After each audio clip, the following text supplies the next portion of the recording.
Hi, my name is Rachel, and I'm a theater person. I've worked and lived everywhere across the country, acting, singing, directing, and even cleaning toilets. I moved to Harrisburg 2 years ago to work at Open Stage, a professional theater company that's been around going on 35 years. During this time of social distancing, we had some time to reflect on what it means to be a performer with no audience to perform for. As always, we hope to make lemonade from lemons and take time to reflect on the phenomenal artists that have become such an important part of our local culture and our community. This is Thank You 10.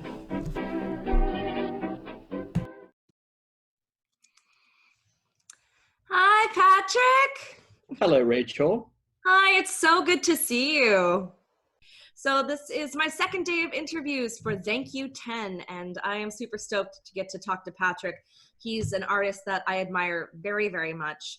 You and I worked together the first time in A Christmas Carol. I think in 2017 was my first year here. So you were playing Fred for, you have been up until this past Christmas, correct? So you did it for That's correct. 4 years in a row. Wow. That's right. The wonderful thing about that role is I always feel like there's more to get from it, because there's something so wonderful about the privilege of being on stage, sharing with my father as well, who plays Scrooge, and playing his nephew.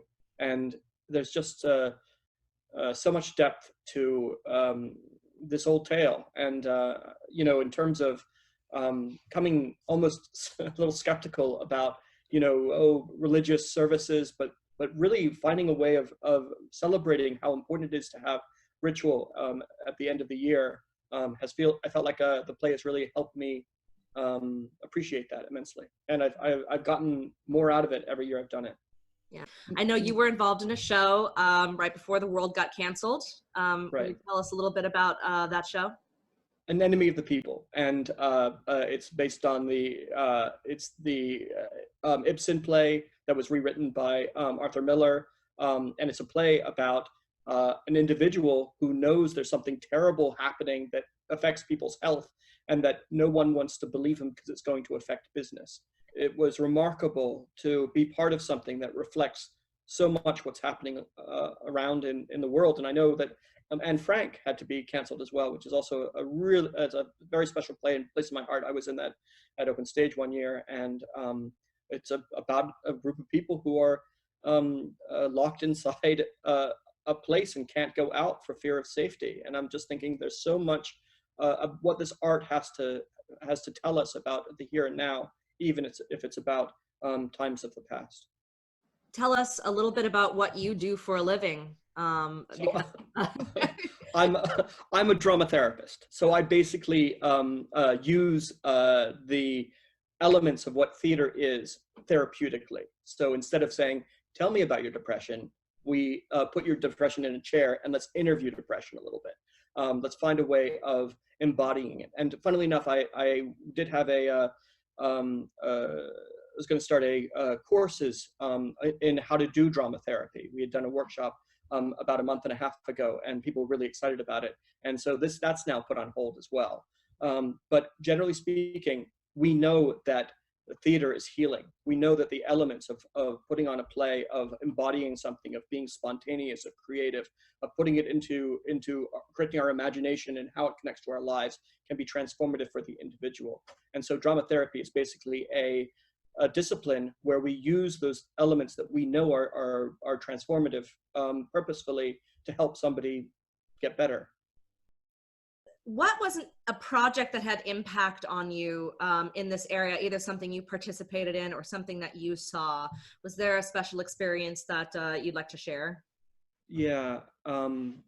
There's actually so many. I feel like one of the most amazing things about this area is just the incredible quality of stuff that comes out all the time.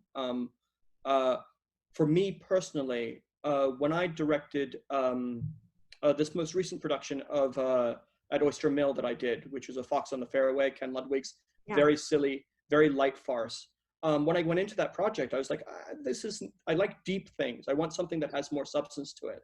But taking a farce and getting it to run speedily and to get the actors to nail the characters, and I really felt like I did that play justice in a profound way that I think that I've seen a lot of not so farces that I haven't enjoyed so much. And the fact that I was able to do that brings me so much pride and delight. And having there's something about being a director that really speaks to me on a profound level when you're able to make a relationship with the material and have it sing as well as it can and feel like you've been able to let your actors have a good experience, let the playwright have a chance to get their message out and to have your own particular take on it.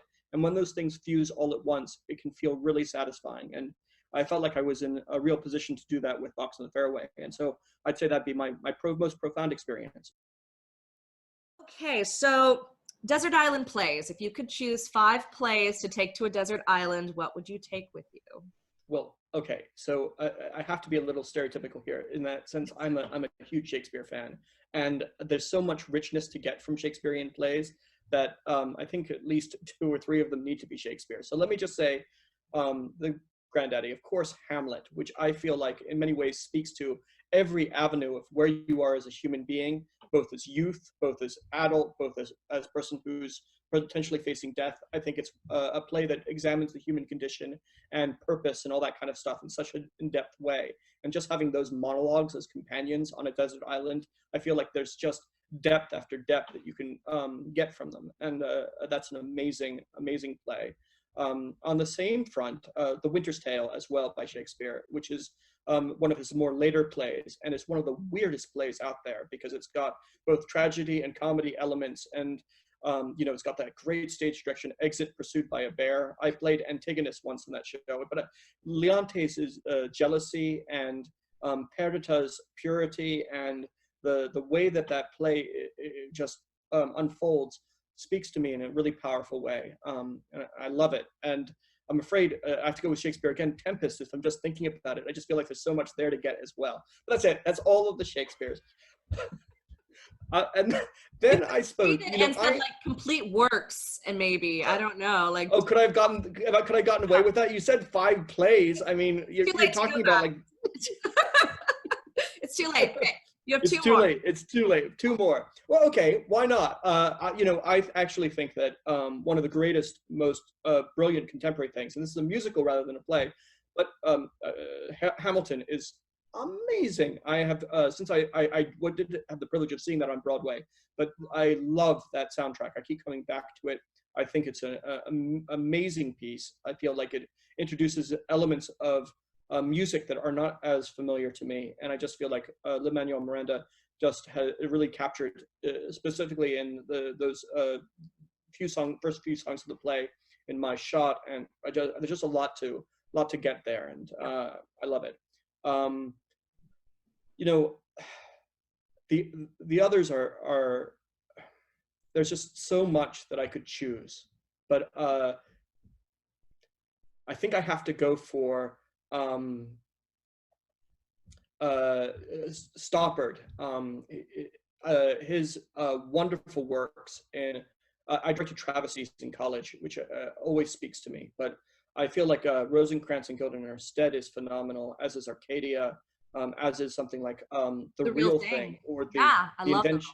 Yeah. And The Invention of Love is phenomenal as well. So good. Can I do Tom Stoppard's complete works as well? Sure, why not? So what is, you talked a lot about Shakespeare today. Do you have a favorite Shakespearean curse word? Ooh, yes. I mean, there's so many, but I was thinking about this question. I thought I'd take it a little bit. My favorite rant in Shakespeare, or threatening moment in Shakespeare, is when Prospero threatens Ariel. Ariel's doing a misstep, and he says, "I will rend an oak and peg thee in his mighty entrails till thou hast had away 12 winters." Captures rage and power and authority and pain. The idea of a mighty oak rending it, and each winter passing and howling, and there's just such beauty in that language that I think that Shakespeare is fantastic at threats. I really, really appreciate you doing this today. This has been a really special experience for me to talk to artists in the area. And like I said, I appreciate your work so much. I admire your work so much. So everybody, Patrick Hughes, actor, director, improvisationalist, a drama therapist, any other titles there? Like just all around awesome guy. I'll accept that final one. And may I just say, I've already made some donations to local arts organizations, including Gamut and Open Stage. And I would just encourage everyone, this is going to be a tough time for these amazing institutions. And I just really encourage people to try to help them weather this storm, because we're going to need them so much once we're coming back together as a community. And it's so important to do that during a time when people are not going to be able to utilize the arts as they normally would. Yeah. I look forward to seeing you again in person, hopefully not till much time has passed. Likewise, Patrick. Have a wonderful day, okay? Okay, take care. All right, bye. Stay safe. You too.